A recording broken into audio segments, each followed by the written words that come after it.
Olá, querido jovem adventista, seja bem-vindo a mais um estudo da nossa lição Fidelidade. Hoje é segunda-feira, 13 de fevereiro, e nós vamos continuar estudando a história, do rei Acaz, tá? Mas olha só, como é que a gente vai estudar essa história do rei Acaz hoje? Eu preciso explicar para vocês uma questão que eu falei ontem e que eu disse que eu traria explicações melhores depois. Ontem, quando eu trouxe o vídeo para vocês, eu falei que quando a gente estuda a vida de alguns reis, e especificamente agora nessa lição do rei Acaz, a gente precisava também estudar o livro de Miqueias, capítulo 6, e o livro de Isaías, capítulo 7, e o correspondente de 2 Crônicas 28, que fala da vida de Acaz e do reinado dele, lá no livro de Reis, que é 2 Reis 16. Então a Bíblia tem essas correspondências. E aí eu disse para vocês que eu ia trazer explicações depois do porquê que Miqueias e Isaías estão tão distantes na ordem da Bíblia, estão lá bem depois de Salmos, Provérbios e Eclesiastes, quando o 2 Crônicas está aqui, logo no iniciozinho, né? Então, eu falei para vocês que a Bíblia ela não foi escrita, não foi organizada de forma cronológica, ela foi reorganizada, né? Não ré.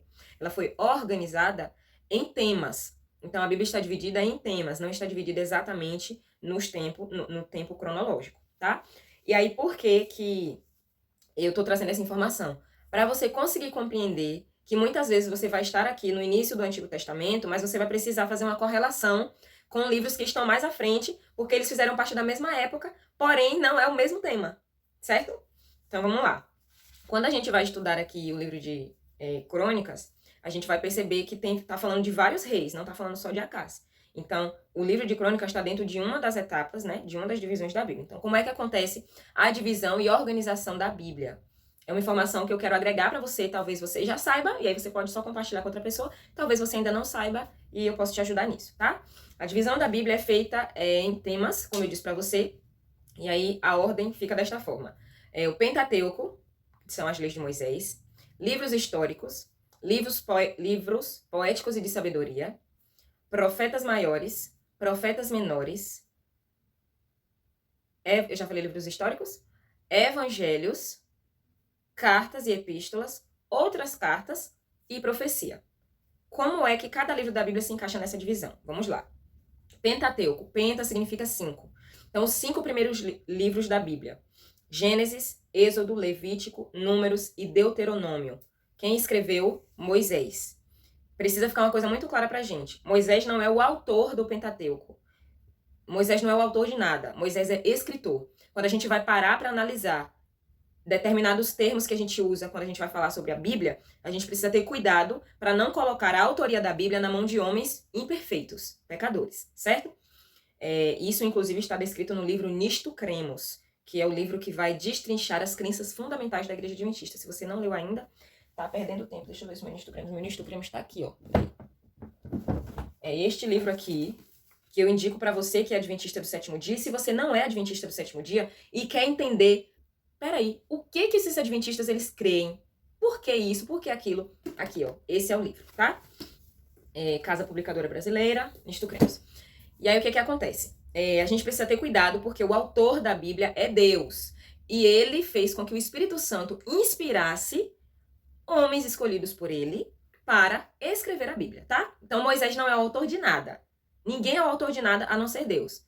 Eles são apenas escritores. Então, Moisés é o escritor do Pentateuco, 5 primeiros livros da Bíblia, e também de Jó, tá bom?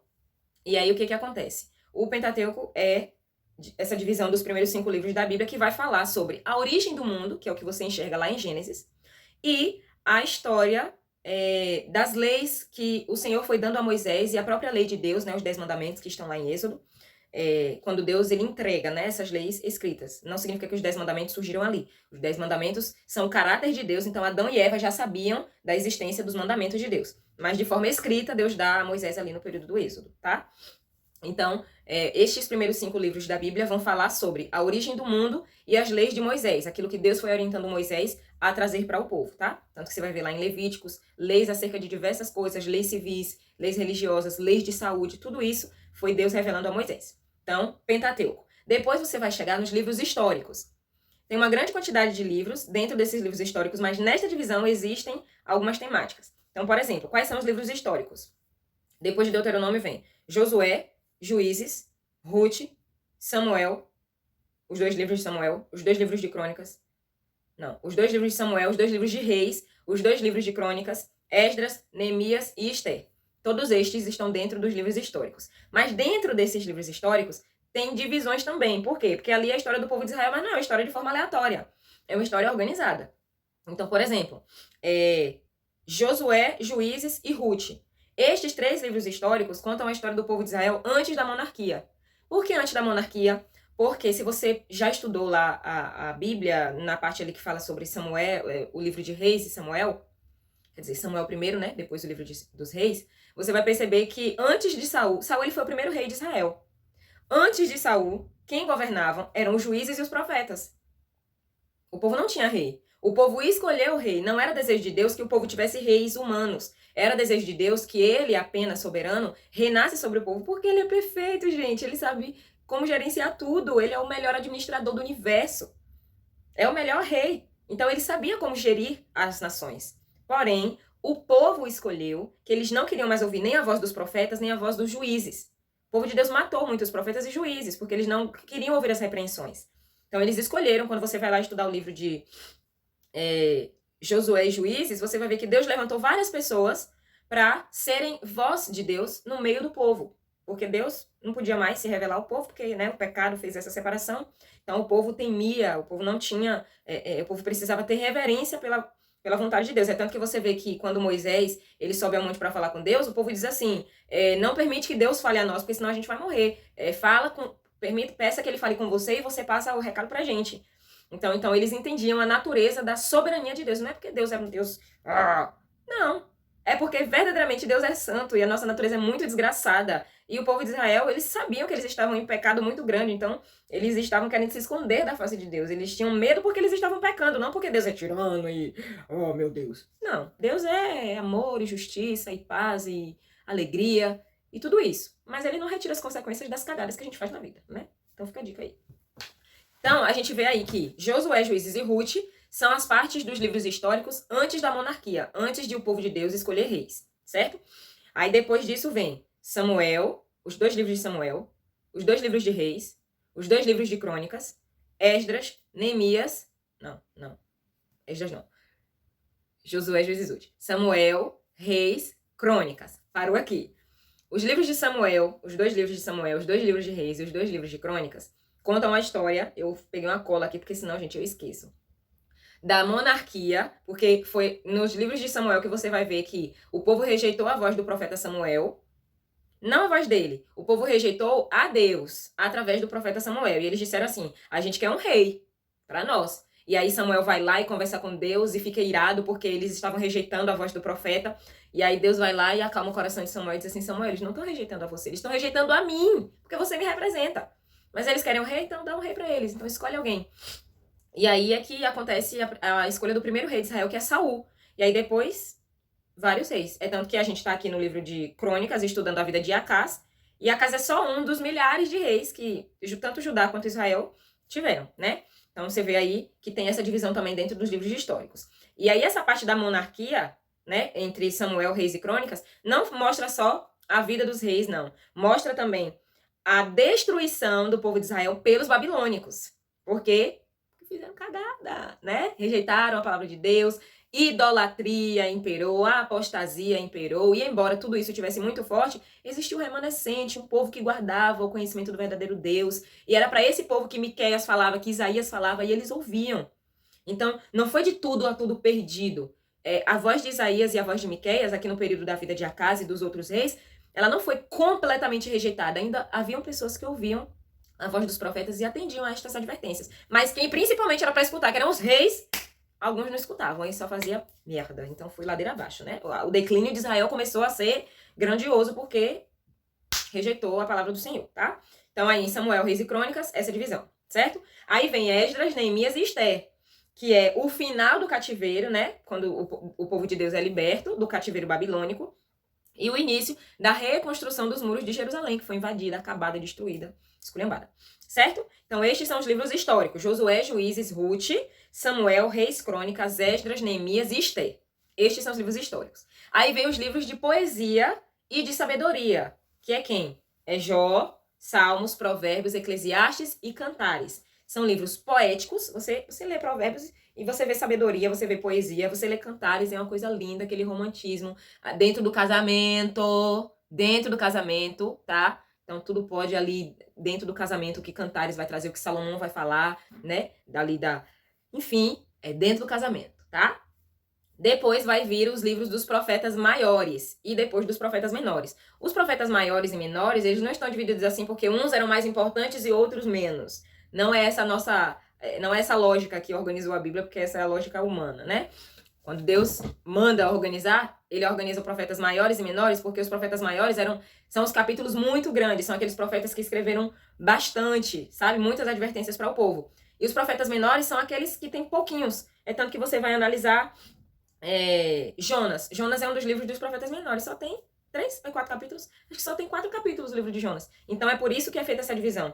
Aí, dentro dos profetas maiores, a gente tem Isaías, Jeremias, Lamentações de Jeremias, que é tipo uma continuação do livro de Jeremias, Ezequiel e Daniel. Daniel também tem profecia, mas também é considerado um livro de profeta, dos profetas maiores, tá? E aí, estes são livros dos profetas que são mais extensos, tá bom? Aí vem os profetas menores. Oséias, Joel, Amós, Obadias, Jonas, Miqueias, Naum, Abacuque, Sofonias, Ageu, Zacarias e Malaquias. Estes são os profetas menores, por quê? São muitos profetas, né? Só que são capítulos curtinhos. Sofonias, Ageu, ali tem 1, 2, 3, 4 capítulos. Eu acho que o que tem... Não lembro agora se o que tem mais capítulos é Zacarias? Não lembro se Zacarias é o que tem mais capítulos, mas enfim. E aí essa é a divisão toda aí do Antigo Testamento. Você vê que até aqui, de Gênesis até Malaquias, a gente contou 27 livros do Antigo Testamento, tá? E aí depois vem os Evangelhos, Mateus, Marcos, Lucas, João, que conta a história da vida de Jesus e ali o chamado dos apóstolos e tudo mais. Depois vem Atos, que é um livro histórico, tá? Atos está dentro dos livros históricos, só que existem os livros históricos do Antigo Testamento e do Novo Testamento. Por que Atos é um livro histórico? Porque ele vai mostrar como foi a atuação do Espírito Santo na história da igreja primitiva. Então ele vai contar como é que surgiu a igreja primitiva, que foi com os apóstolos de Jesus. O nome do livro é Atos dos Apóstolos, mas os atos não foram dos apóstolos, foram atos do Espírito Santo através dos apóstolos, tá? E aí depois de Atos vem epístolas e cartas. Primeiro as cartas de Paulo, todas as cartas de Paulo. Deixa eu ver aqui, ó. Tem uma musiquinha para a ordem dos livros da Bíblia, Atos. Aí vem Romanos, 1 e 2 Coríntios, Gálatas, Efésios, Filipenses, Colossenses, Tessalonicenses, Timóteo, Tito e Filemão. Estas são as cartas que Paulo escreveu. Aí vem as outras cartas e epístolas. Hebreus, Tiago, Pedro, 1 e 2 Pedro, 1, 2 e 3 João, finaliza aí as outras cartas, e aí vem o livro do Apocalipse, que é profecia, tá? Eu disse pra você que Daniel também se encaixa em profecia, porque os livros de Daniel e Apocalipse, eles precisam ser estudados juntos, e existem profecias do livro de Daniel que só são compreendidas se você estudar o livro do Apocalipse. Mas Daniel também foi um profeta de Deus, então a gente coloca ele ali dentro dos profetas maiores, mas ele também é livro de profecia, tá bom? Então, esta é a organização e a divisão da Bíblia. Não é em ordem cronológica. Existe hoje, algumas editoras já fizeram Bíblias em ordem cronológica. Para mim não faz muita diferença. Se eu tenho o entendimento de que Isaías e Miqueias viveram no tempo de Acais, eu vou lá estudar Isaías. Eu não preciso que ela esteja exatamente naquela ordem. Assim, é uma preferência minha. Para mim não faz muito sentido organizar ela na ordem cronológica. Se eu sei que ela é dividida por temas, fica muito mais coerente para a nossa mente conseguir compreender, tá? Dito isso, trazida esta informação, a gente vem aqui para a vida de Acais. A gente volta para a vida de Acais, né? E a lição de hoje não vai começar falando sobre Acais. Vai começar falando sobre Josafá, que foi um rei de Judá. Eu fico assim sempre pensando, porque teve aquela divisão, né? Jeroboão e Roboão, e aí o reino do norte, o reino do sul. Então ele foi um rei de Judá, ele não foi um rei de Israel. E Josafá, ele é citado aqui por quê? Porque Josafá, ele teve um filho. Eu quero trazer para vocês aquele complemento de sempre, que vocês já sabem que eu amo, que é o livro Profetas e Reis, tá? Que é o livro que vai contar a história dos profetas e dos reis, e por isso que eu gosto tanto dele, porque deixa tudo muito claro na nossa mente. Tem um capítulo, vocês lembram que a gente estava estudando um capítulo sobre Acás? Também tem um capítulo só sobre Josafá, é o capítulo 15. E aí, a lição vem falando aqui que Josafá uniu a sua família com a família de Acabe, e o rei Acás foi descendente de Josafá. Aí você vai analisar o capítulo que fala sobre Josafá e vai dizer que ele foi um rei que fez tudo de acordo com a vontade do Senhor. Aí você olha para casa e vê que Acás botou tudo a perder. Mas o que é que aconteceu? Josafá, ele tinha um filho. O nome desse filho era Jeorão. E Josafá era rei de Judá e o rei de Israel era Acabe. Acabe é aquele marido de Jezabel, aquela que foi comida pelos cachorros. Se você não estudou essa história ainda, volta lá pro livro de Reis, que é fantástica. Lembra do período de Elias? Acabe, rei de Israel, Elias, profeta de Deus, Jezabel, que mandou matar os profetas de Deus, que Elias fugiu. Lembra? Pronto. Bota o cérebro para funcionar aí. Aí eu trago para você aqui o complemento do Espírito de Profecia, que vai nos mostrar o porquê que o declínio do povo de Israel começou a acontecer quando Josafá decide dar o seu filho em casamento a Atalia, que era filha de Acabe e Jezabel. Olha só. Alguns anos depois de ter subido ao trono, Josafá estava no auge da sua prosperidade e permitiu o casamento do seu filho Jeorão com Atalia, filha de Acabe e Jezabel. Por causa dessa união, formada entre os reis de Judá e Israel, uma aliança não ordenada por Deus foi feita. E num tempo de crise, esta aliança levou ao desastre o rei e muitos dos seus súditos. Em uma ocasião, Josafá visitou Acabe, o rei de Israel, lá em Samaria. O rei Acabe pediu a ele que se juntasse em batalha para conquistar Ramote, que era uma das cidades de refúgio que Acabe imaginava que pertencia aos israelitas. A cidade, depois eu explico, gente, a cidade de refúgio, tá? Porque aí eu tenho que parar e... Cidade de refúgio, em resumo, era para que as pessoas pudessem fugir para não serem mortas, certo? E aí depois eu posso trazer para vocês explicações melhores sobre isso, tá bom? Foram cidades ordenadas por Deus. Deus ordenou a construção dessas cidades para proteger algumas pessoas. E aí o que acontece? Josafá, ele vai lá e o rei Acabe convida ele, né, para se unir nas forças, para derrotar, para conquistar aquela cidade. E aí Josafá diz assim, olha, consulte a Deus, porque eu acho que você precisa primeiro falar com ele. Aí Acabe vai lá, reúne os falsos profetas de Samaria, e os falsos profetas dizem assim, não, pode ir para a guerra que Deus vai entregar eles nas tuas mãos. E Josafá não estava satisfeito com isso, e aí ele procurou conhecer a vontade de Deus. E disse assim, não existe mais nenhum profeta do Senhor aqui, não? E aí depois ele vai lá e chama o profeta Micaías. O rei Acabe não gostava do profeta Micaías, porque o profeta Micaías falava da parte de Deus. E Deus reprovava tudo que Acabe fazia. Aí ele disse para Josafá assim, mas é porque tem um profeta aqui, mas eu não gosto muito dele, porque ele só fala, ele nunca profetiza nenhum bem sobre mim, só profetiza o mal. Claro, só fazia merda, quer que profetize bem? Enfim, aí o que acontece? Nessa guerra aí, Acabe morre. Nessa junção aí, né, Josafá, ele tinha dado a sua palavra, ele não precisou não, tá? Foi uma escolha dele, ele poderia ter ido ou não. Josafá já tinha dado a sua palavra e eles subiram, né, a Ramote de Gileade para poder conquistar, mas no meio da batalha Acabe morreu. E depois Josafá retorna para Jerusalém e aí vem o profeta Jeú, usado por Deus, e diz assim para ele, você foi mesmo ajudar aqueles que aborrecem ao Senhor? Reprovando, né? Mas enfim, aí o que acontece? Por que eu tô falando isso? Porque aqui, os últimos anos do reinado de Josafá, ele precisou se esforçar para garantir que o povo de Deus estivesse protegido da apostasia, da idolatria. Por quê? Porque isso era muito forte. Aí você vem aqui para a lição de hoje e vai falar que o rei Acás foi um dos descendentes de Josafá mais perversos. Por quê? Ele era uma pessoa muito ligada aos assuntos espirituais, mas não eram os assuntos espirituais corretos. Eram assuntos espirituais pagãos. Ele estava sacrificando... Ele sacrificou o filho, gente! Meu Deus, ele sacrificou o filho aos reis pagãos. Olha a que ponto chegou. Ele sacrificou o próprio filho. E ele perdeu a proteção especial de Deus. E aí a gente vai voltar lá para o capítulo 27 de Profetas e Reis de Acás, que vai falar, aquilo que eu estava comentando com vocês. Ele queria guerrear e Miqueias vem e dá um recado para ele. Isaías vem e dá um recado para ele. E ele rejeita a voz dos profetas, que era a voz de Deus, e ele vai pedir ajuda ao rei da Síria. Meu Deus do céu. Olha só. O profeta Isaías chegou para ele e deu uma palavra que está lá no capítulo 7. Vamos lá, pega a tua Bíblia aí, que já está aí, eu tenho certeza. E vamos lá para Isaías capítulo 7. Isaías capítulo 7 começa assim. Você já achou? Vou dar 2 segundos para você achar.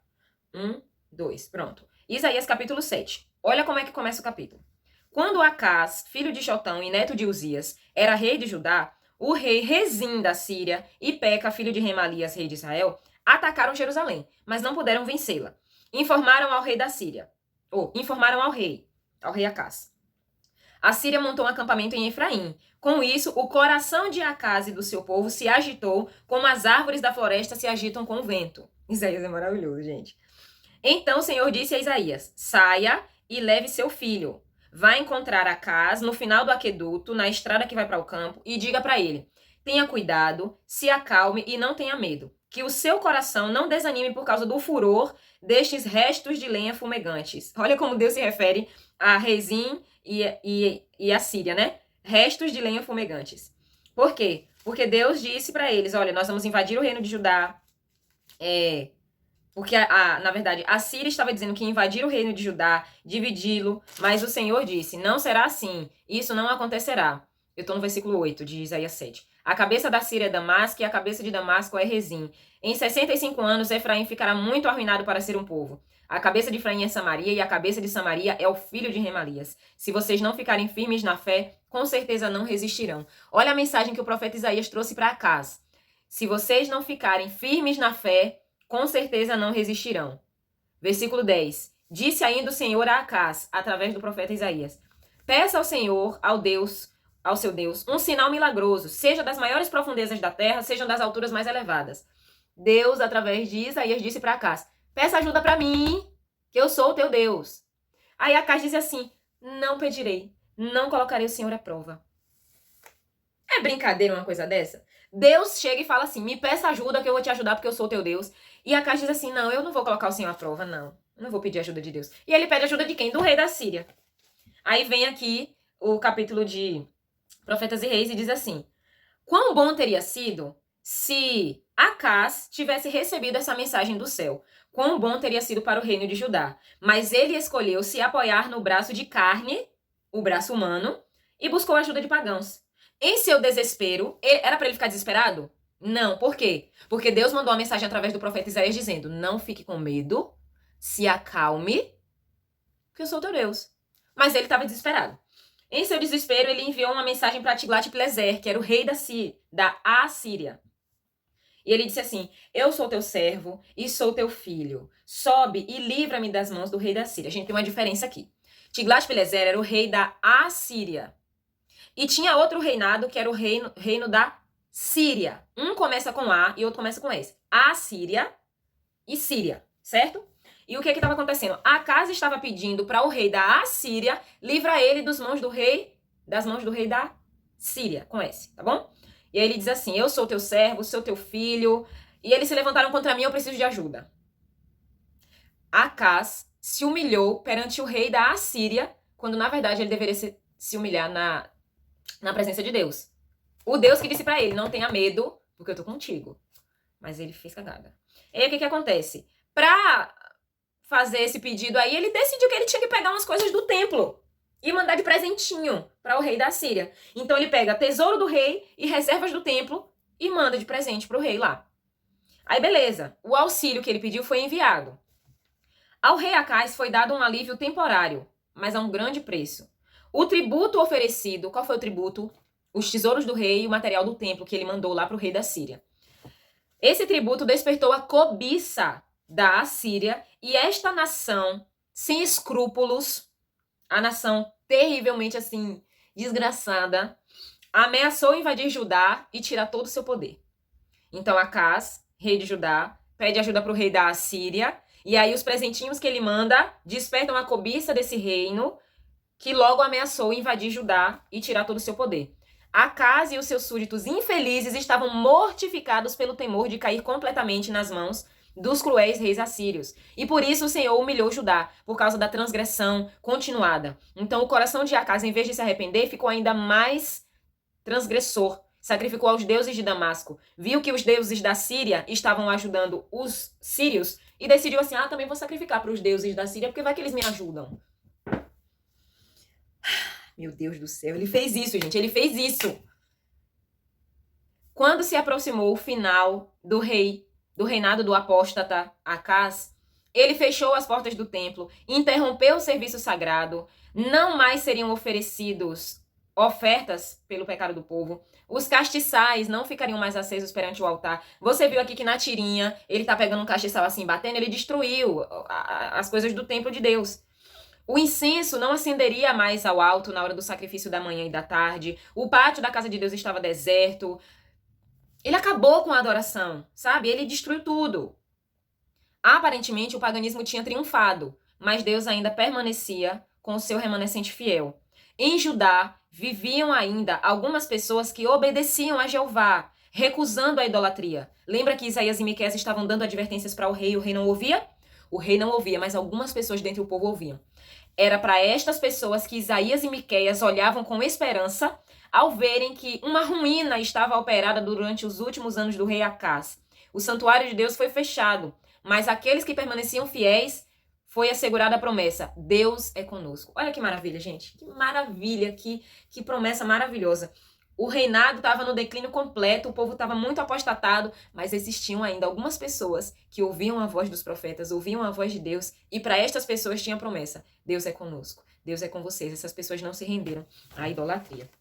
Então, é esse, gente. O vídeo de hoje ficou grande, né? Mas é porque eu tinha que trazer as explicações aí da divisão da Bíblia e tudo mais para você conseguir compreender. Mas é isso, a lição de hoje foi essa. Acas foi um rei muito desgraçado mesmo, entendeu? Acabou com tudo, fez tudo que não prestava. Mas aí vem Ezequias, seu filho, e faz o que é reto perante o Senhor. Louvado seja Deus, né? Então é isso, foi essa a lição de hoje e até amanhã. Amanhã a gente vai falar sobre uma generosidade que não era legal, né? A generosidade ímpia do rei Acas, porque ele foi oferecer umas coisinhas que não devia, né? Foi mexer no templo de Deus para dar presente pro rei ímpio, para um rei idólatra.